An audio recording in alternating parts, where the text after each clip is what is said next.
Hello guys and welcome back po sa Tarot Page Philippines. Sa video na to po, gawin natin ang weekly horoscope para po sa may mga sun, moon at rising sign na Sagittarius. This is for the date of November 18 hanggang 24. So kung bago po kayo sa channel, please click the subscribe button, bell notification, and palike na rin po na ating video.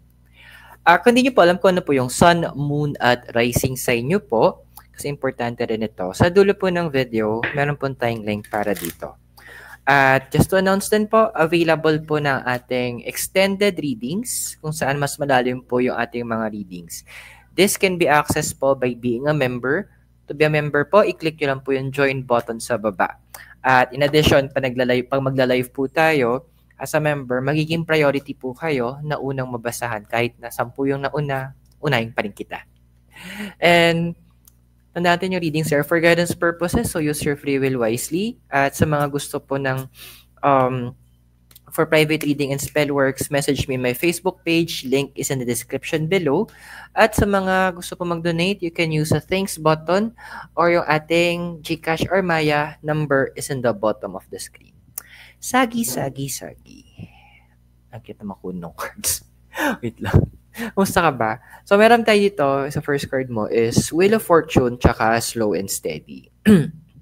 Ayun, so, nahihilo ka na ba sa mga nagaganap? Parang, although yes, andun yung point na tinatry mo i-prioritize kung ano yung mga bagay na kailangan mong gawin. Naglalaan ka na ng oras para maayos mo yung mga targets mo sa life o yung schedule mo for the day, parang na-overwhelm ka pa rin. So, minsan parang andun yung moment na parang gusto mo for the meantime, wait lang, bagalan muna natin kasi nahihilo na ako. Parang hindi siya sunod-sunod eh. Parang sabay-sabay yung mga ganap. So, may ganap sa work, may ganap sa family, may ganap sa personal life, sa romance, parang wait lang parang feeling mo parang na-overwhelm ka, bigla kang na-cover ng mga madaming bagay. Well, wala namang masama na mag-detach ka kasi yun yung balak mo. Kasi para maibalik mo yung balance sa life mo. And doon na maganda naman yung gusto mo na for strategic planning. Kasi iniintindi mo ano ba yung ano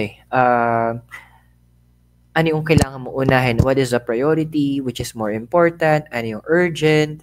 So, wala namang problema kung na-overwhelm ka. Huwag ka lang magpapadala doon sa overwhelm na feeling. Parang siguro, bigyan mo ng time na huminga ka. I mean, yung controlled breathing, so it's a meditational technique.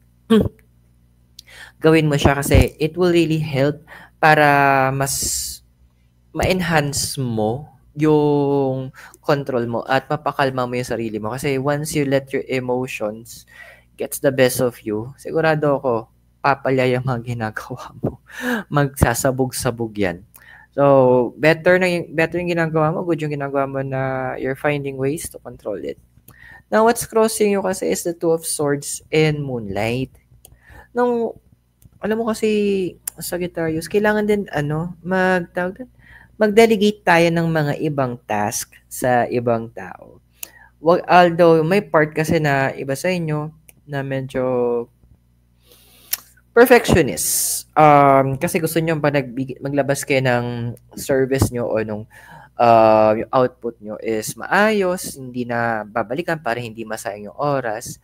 Notable naman yung gusto mo.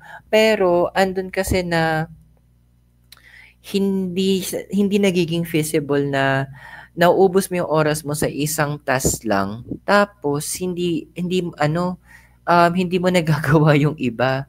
So, ando na sinasabi din ng cards na learn how to designate some tasks towards other people.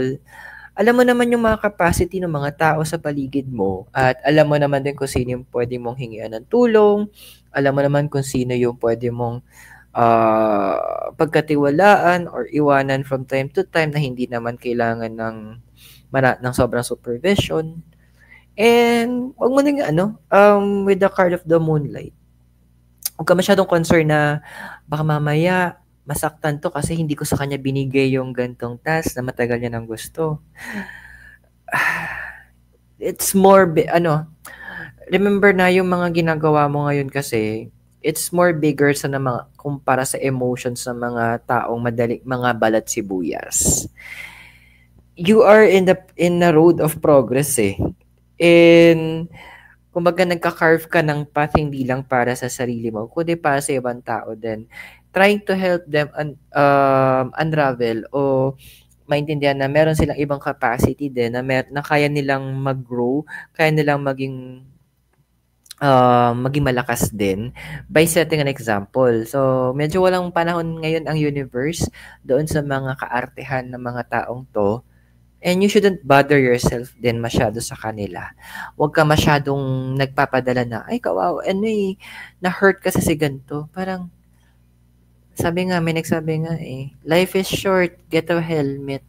Huwag ka masyadong balat sibuyas kasi may mga kailangan tapusin. And your task, what you're doing is very important right now. Kaya wag sila mag-inarte. Now, your desire card is the Empress and Stormfields.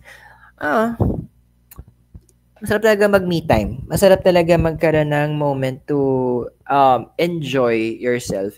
Pero yung pakiramdam na sa dami ng mga ganap, sa dami ng mga hanash, sa dami ng mga kailangang bigyang pansin, parang hindi pa appropriate. Ayun natin sa hindi pa masyadong hindi pa tama na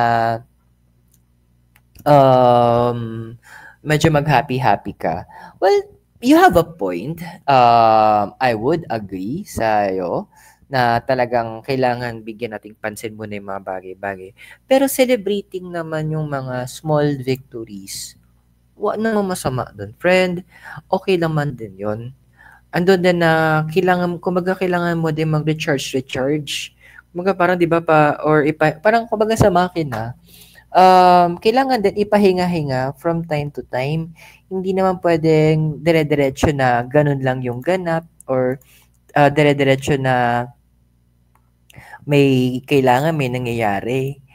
There is also a time that the card that you need to also make sure na nakakahinga, nakakapagkaroon ng time to refuel din ang sarili. Celebrating your small victories is very important, sabi ng card. Ayun. And andun din kasi na pinapamper yung sarili. Importante din to, ha? Kasi how can you be efficient kung andoon na hindi maayos yung perspective mo sa life. Hindi lang naman daw, it's not just about the physical things, it's also about your emotional and your psychological wellness. Yung foundation mo is the Ace of Swords and details. Yes, Sagittarius, andoon na you are very keen. Masyadong matalas ang mata mo sa mga bagay-bagay na kapag this thing is not working properly, nahalata mo. Actually, ganyan yung tita ko. So, minsan pa nagpapaproofread ako sa kanya. Kasi sana yung Sagittarius siya. Sa kanya ako nagpapaproofread. Ultimo yung spacing, napapansin niya kung ano yung punctuation na kailangan ginagamit. At may mga words akong tututunan sa kanya na parang, oh my God, I'm just like, tita, I'm flabbergasted by the knowledge that you have. So, yeah, wag naman masyado mong, i-focus doon sa mga details. Kasi, although, yung ginagawa mo is important, pero sometimes you need to have that exemption to the rule. And also, pinapakita ng cards dito na minsan kailangan mo din magkaroon ng tinatawag na room for the leap of faith. Kumbaga, pag nagkaroon ng biglang ibang whoosh ang universe, susunod ka. Hindi yung tipong, ay wait, wala yan sa plano kasi ganito yung original plan. Wait lang, Sagittarius. Remember that the universe is the one who is leading you at ang nag-open ng path na to. So, paalala natin sa sarili natin kung sino ba yung mas may alam in terms of making sure na maayos yung magiging resulta ng mga gagawin mo. Magiging, kumbaga para sa'yo, pwedeng perfect, ganito dapat yung kalabasan para maging perfect. But keep in mind, iba ang concept ng universe when it comes to being perfect.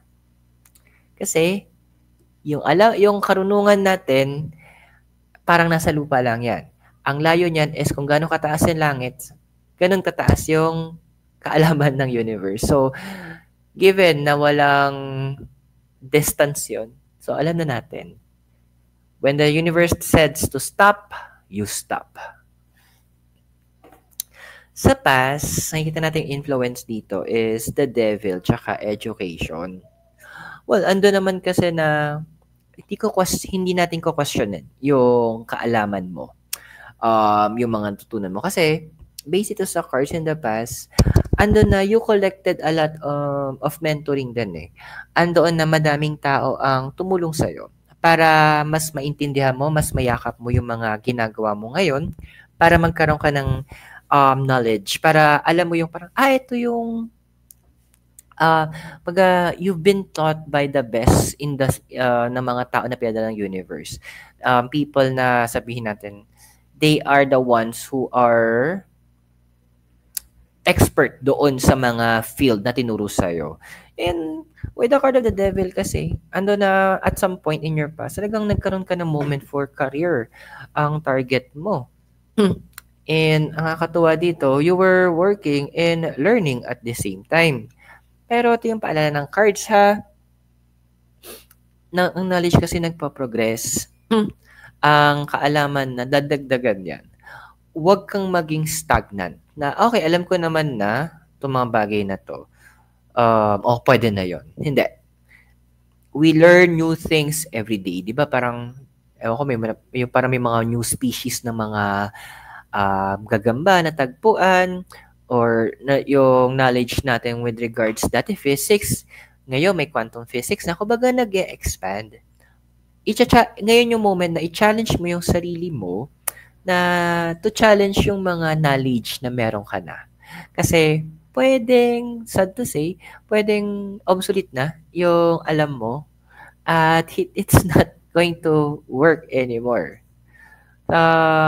Wag tayong maging babaan ko magalas lower down our pride, and let's open ourselves doon sa mga bagong kaalaman na pwede natin ma-absorb na makakatulong sa atin to be better at magkaroon tayo ng better decisioning skills.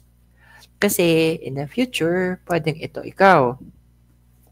We have here the Ten of Wands and the Gentle Gardener. Unfortunately, madami sa inyo medyo magkakaroon ng haba-habang oras para mag-deliberate. Some of you guys may have some pride issues, hindi naman lahat. At andoon na, bakit ako makikinig? Mas bata sa akin yan. Ayun yung magiging ibang issue ng iba. Remember, God can use the weak people para ipahiya at i-humble yung mga strong. God can use the most stupid thing para sa isang in the perception ng tao to humble yung wisest person. So, wag na kaya merong verse na ina-encourage si Timothy noon. I think letter ni Paul to Timothy. Sabi niya, 1 Timothy 4:12 yata yun. Do not let others look down on you because you are young, but set an example in speech, in life, in love, and in faith. So, maging open tayo sa Sagittario sa mga pwedeng ipadala sa atin na possible mentors. Huwag mong tingnan yung age. Huwag mong isipin na walang alam to, because just like a puzzle, bawat isa sa atin, we hold a certain wisdom na galing sa universe. May wisdom ka na wala ako, and vice versa. And it is our responsibility to share that wisdom, that light we have to others para matulungan natin mabuo ang bawat isa. So, wag mong hintayin na i-humble ka ng universe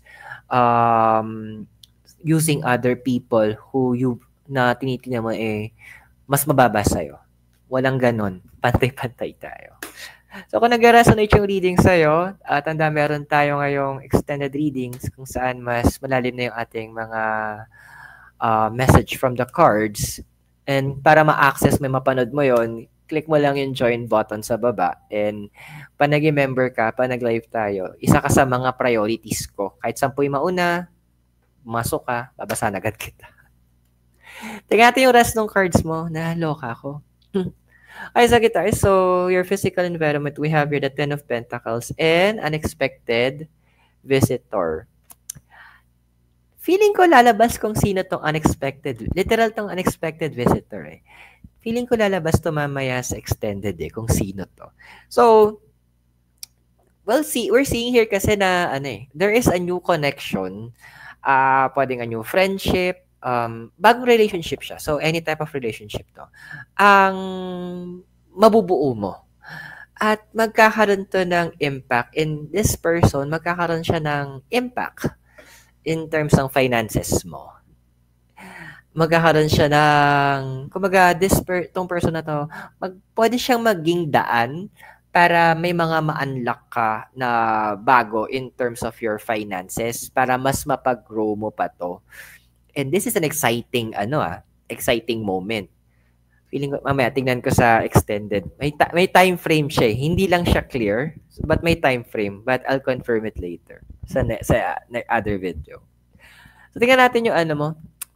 Wait for this person Or pwedeng andyan na siya, medyo hindi mo lang nare-recognize. Tingnan natin paano mo ma-recognize. So, emotional environment mo kasi, meron tayong 9 of Swords, tsaka rock bottom. Well, literal, parang andoon na fed up ka na rin. Kyogod na. Yung siguro yung term. Shogod na si Atashiwa. Kasi hindi mo sinasacrifice masyado. You know what? There is what I call na the good selfish. Yung, yung good selfish. Kumbaga, it's another term na kinoil up ko in regards to self-love, self-care.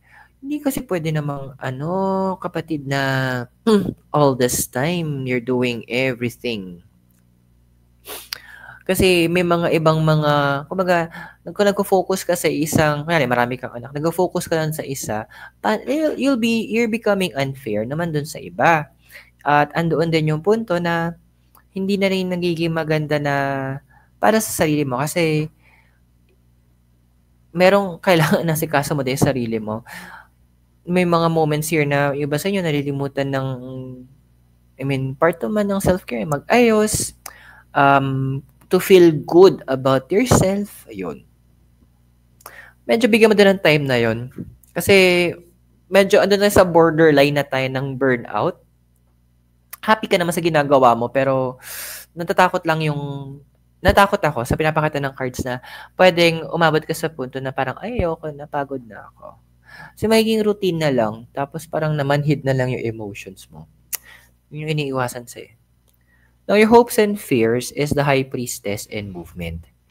Go. Hindi kung magbabakasyon ka, matagal mo na naiisip, ba't hindi mo gawin? Ang irarason mo na naman kasi ganto, may chores na ganyan, sino mag-aalaga kay ganto, paano matatapos agad yung ganto, yung mga bagay na yon. Again, balik tayo sa isang set ng cards mo. Kailangan mong delegate naman ng mga tasks sa iba. Ayan, the details. Tsaka take that leap. Kasi hindi ka naman magkakaroon ng urge na sabihin natin magpahinga, magbakasyon, o magpamper ng sarili mo kung hindi ka tinatawag ng universe. And may purpose yun. Again, parang mo na yun, maintenance mo sa sarili mo. Regardless, minsan kahit na sabihin natin na people ang makina, matagal siyang ginagamit, andun na, pinapahinga din yun para mas maging efficient din siya in time. Now, sa future mo kasi, tingnan natin, meron tayo dito ang 6 of Cups, tsaka Compass. You know what? Ito na ngayon kinakatakot ko. Baka bigla ka mag-crash and burn. Kasi iba sa inyo, ando na sa moment na umaayaw na. Parang ano ba 'to, paulit-ulit na lang. Nakaka-stress din 'yun. Kumbaga parang sa ulam, if the same thing ang kinakain mo, siguro sa una masarap, pero kung araw-araw mo na siya, every meal yun na lang, aabot sa punto na maghahanap ka ng bago, maghahanap ka ng iba. So this is it is a call na to spice your life. Magkaroon ka ng detachment din. This is a call for detachment. Actually, kahit yung ano mo deity mo, si Ceres, Mother Stability and Nurture, kailangan binibigyan mo din yung sarili mo ng time. Kumbaga parang sa pag nag-aalaga ka diba ng halaman, it's not always tubigan mo fertilizer mo.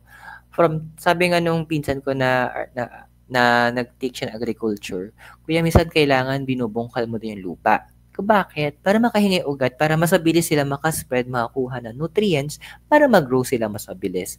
Pero pwede mo siyang gawin maybe once a week, ganun. Talaga? So, just like you, if you really want to grow, mabilis yung growth mo, mag-expand yung roots mo, mas mamunga ka parang isang halaman, break out from time to time, bungkal mo yung lupa mo. Medyo bastos yun nasa isip ko. Yun na lang, lumabas ka, bigyan mo ng chance yung sarili mo to have a breather. Kasi, yung card of the compass, medyo dun ako na-bother. Baka mamaya, mawalan ka na lang yung parang, autopilot na lang, sige na lang, gawin natin hanggang nawala na yung drive, which is drive is an important aspect sa'yo. Kasi that will push you to go beyond the limits Check natin mamaya to. So, I hope nakatulong yung reading sa'yo. At tandaan, the readings are for guidance purposes.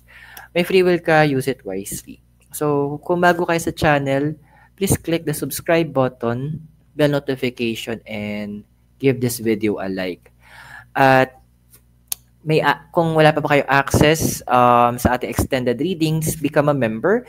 I-click nyo lang po yung ating join button sa baba and you will have access to our extended readings. Ngayon, kung included na po is kapag nag-live po tayo, priority po kayo mabasahan. And sa mga nangangailangan po ng private readings and spell works, you can send a message to my Facebook page. Link is in the description below. At sa nais po ng mag-donate, you can click the thanks button sa baba or GCash Maya numbers on the bottom of the screen. So maraming salamat sa Guitarius. God bless, Namaste, Hare Krishna, and blessed be. Naway magkita tayo sa susunod natin video. So mula po dito sa Trinidad Benguet, kailangan po si Mikay Noodles. I'll see you po sa extended readings natin. Have a great day.